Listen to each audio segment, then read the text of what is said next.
Ladies and gentlemen, very privileged to have on the line, all the way from the USA. I guess it might be Miami. Raul Malo. Are you in Miami, Raul? No, I wish I was. I'm actually on tour. I'm in Washington, D.C. right now. Oh, La Capitale. How's the tour going? Oh, fabulous. We just started, but it's had a couple of nice sold-out shows. So, yeah. Excellent. Now, the reason for the confusion with Miami is, of course, that's where you were born. Your parents were Cuban, yeah? Yeah. They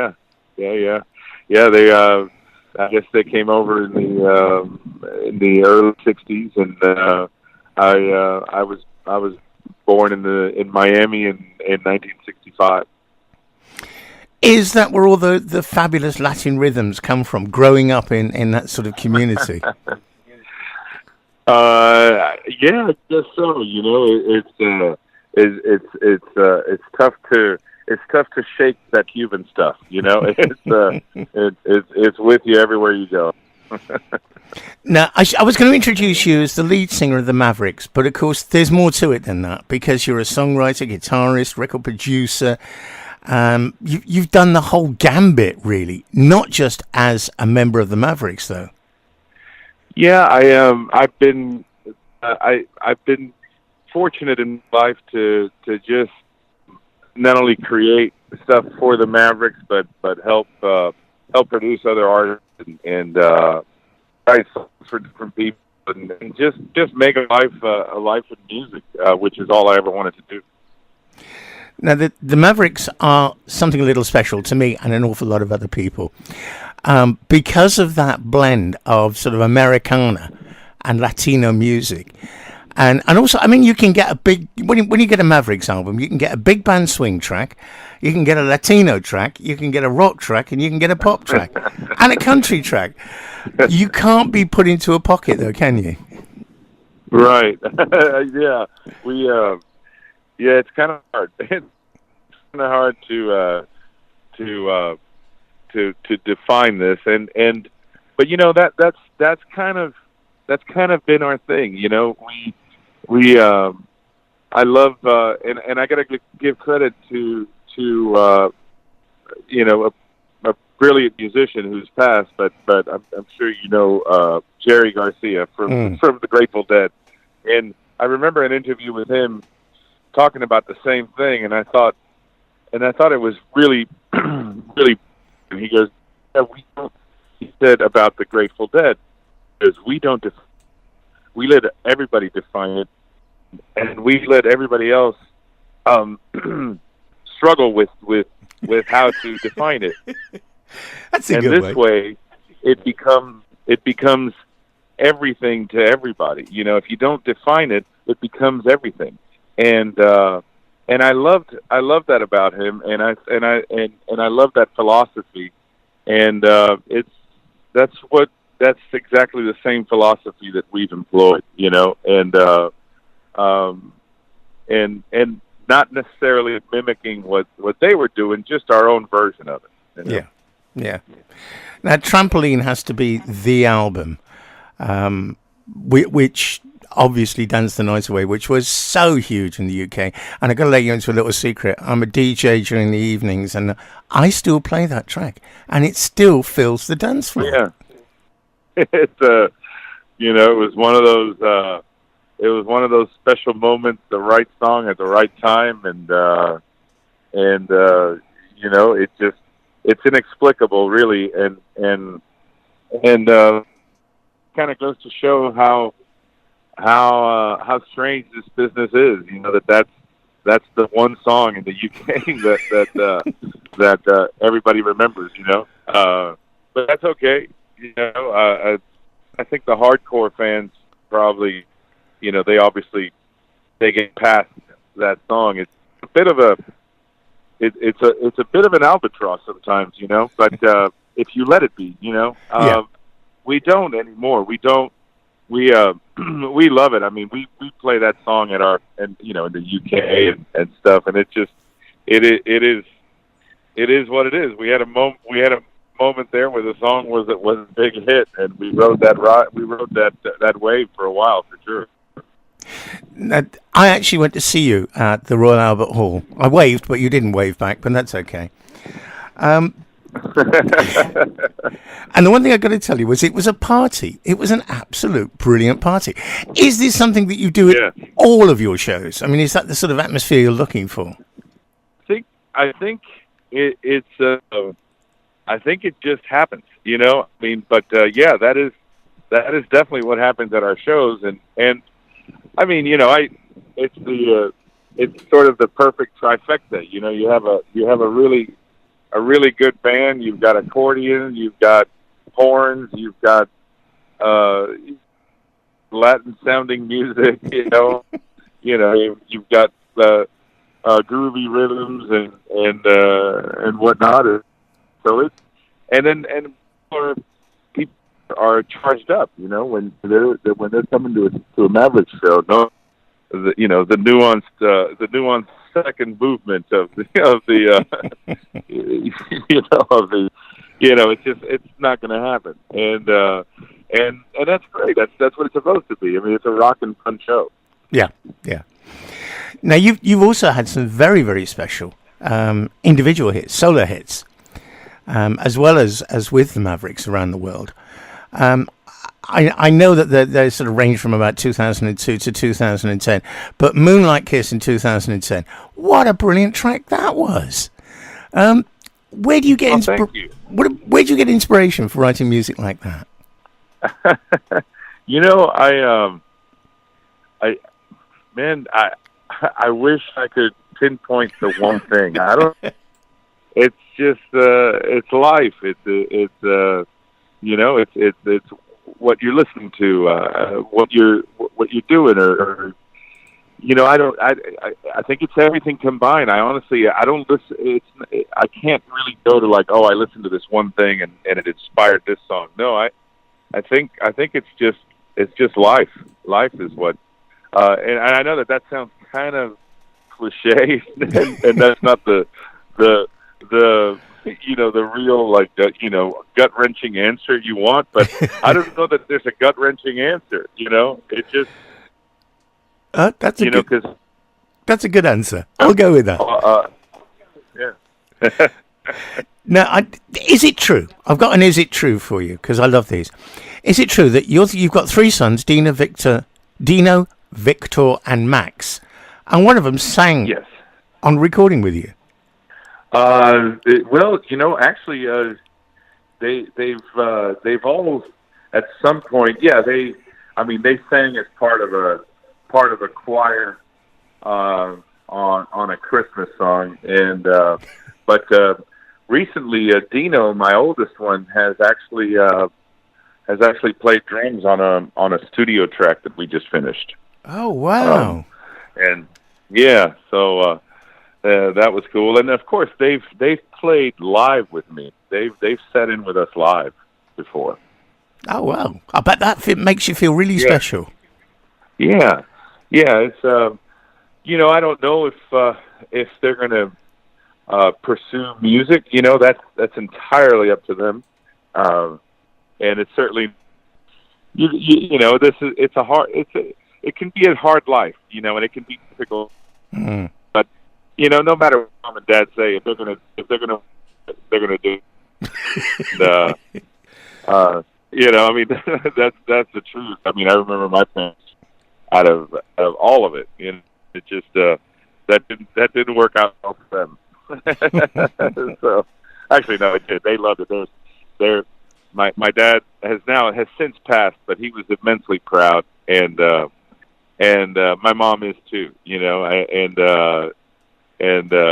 So they loved it, but when you're a kid and you're starting out, and it's a difficult conversation to have with your parents when you tell them that, hey, Mom, I'm not going to school anymore.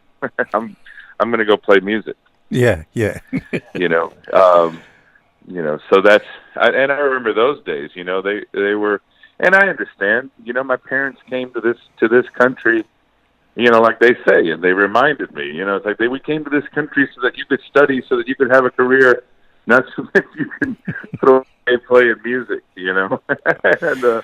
um, and I remember those conversations, and I'm a parent now, and so they were understandable, and Yeah. I always understood their side.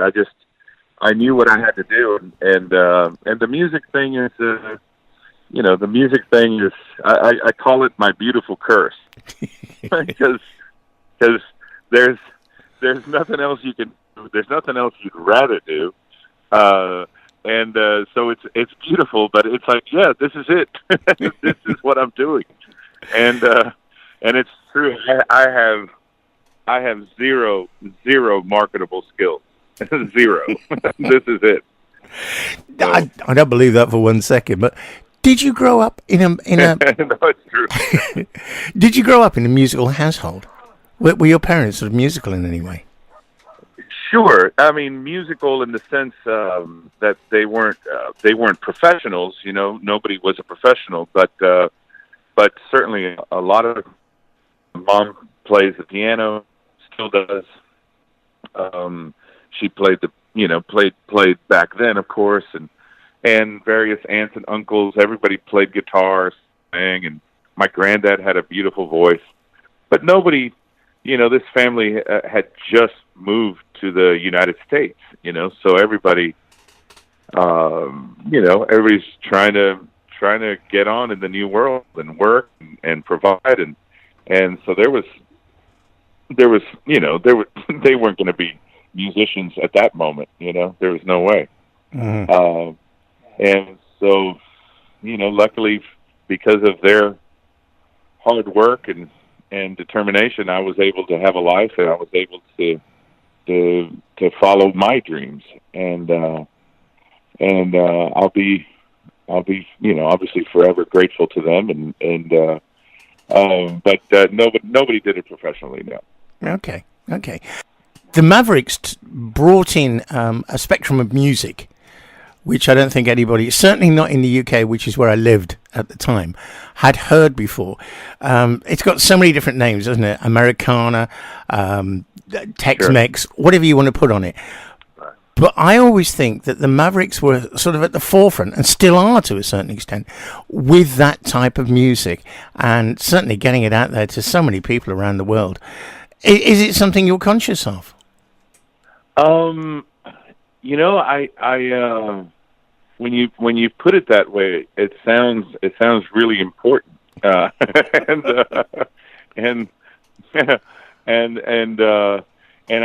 it's like, oh wow, yeah, we have done that. Wow, okay, but I think when you're doing it, you don't really. You just want to make the best record possible. You want to follow your heart. You want to follow your muse. And I think if you do that, then all that other stuff, the relevance to the world, or your place in the world, it's really more for others to decide where that is. And so we don't think of it in that, oh, we've done this, and that. As a matter of fact, I'm the first one to debunk all of our myths, and we're pretty good at not reading our own press and having a good laugh at ourselves, because I think that to think that your every move is this important musical move, then eventually, you just, I think that's a slippery slope, in that you start to, maybe not make the best choices, or maybe not make the most honest choices, if that makes any sense. Yeah, okay, I can run with that. So we don't think of it in those terms, but thank you for saying that. And if that is the effect, then so be it. That's probably, that's a good thing. Since about 1994, I think it was, you've won, or the band have won, so many different awards. Grammys, Country Music, CMA Awards. Once again, I mean, that is a huge tribute, isn't it, to the band? Oh yeah. That was, and I think, like we were talking about, like that was that was a moment in time where the band was really, we hit with the right record at the right time, and it was our breakthrough moment, for sure. Now the new album, or I'm saying new album, the album that came out last year, Brand New Day, is that still the new album, or have you another one yet? No, that's the new album. We're still working that. We're still promoting that, and we're still playing all the songs from it. And but we do. We have been in the studio. There's 2 new albums coming out. We've got a Christmas record that's going to come out later on this year. Funny enough, an entire Christmas record, and it's all originals. Wow. So that was really challenging and fun, but I think we pulled it off, and hopefully people will dig it. And then for next year, we've got an entire Spanish album, Spanish language album next year. Oh, we're going to have to get a copy of that, because we do have a lot of Spanish listeners over in Spain, as well as obviously English listeners to our English program. Right. Okay, now, on Brand New Day, I'm going to ask you, I don't know whether you can even answer this. What is, in your opinion, the best track? On Brand New Day? Yeah. I don't know what the best track. Your favorite? My favorite on there. One of my favorites on there that never gets talked about. Maybe it's just because it's the last song on the record, but For the Ages. That's probably one of my favorites. Right. Okay. I am going to dig that out, and we're going to use that in this interview. For the Ages. Perfect. All right. Look, Raul, I know you're extremely busy, because we've had a little bit of a time trying to get through to you. Thank you so much. Man, I'm so sorry about that. No, it's not a problem. We got you in the end, and that's all that matters. Thank you so much for your time, and also for sharing bits of your life with us. I really, really do appreciate it. And when that Spanish album comes out, I'm going to get that as well. Oh, thank you, my man. Yeah, I'm sure. Well, I'm sure we'll be chatting then as well. We will. But we'll get you one for sure. Thank you so much. Thanks for your time. Thank you. Take care, Raul, and good tour. Bye-bye. You as well. Bye. Bye-bye.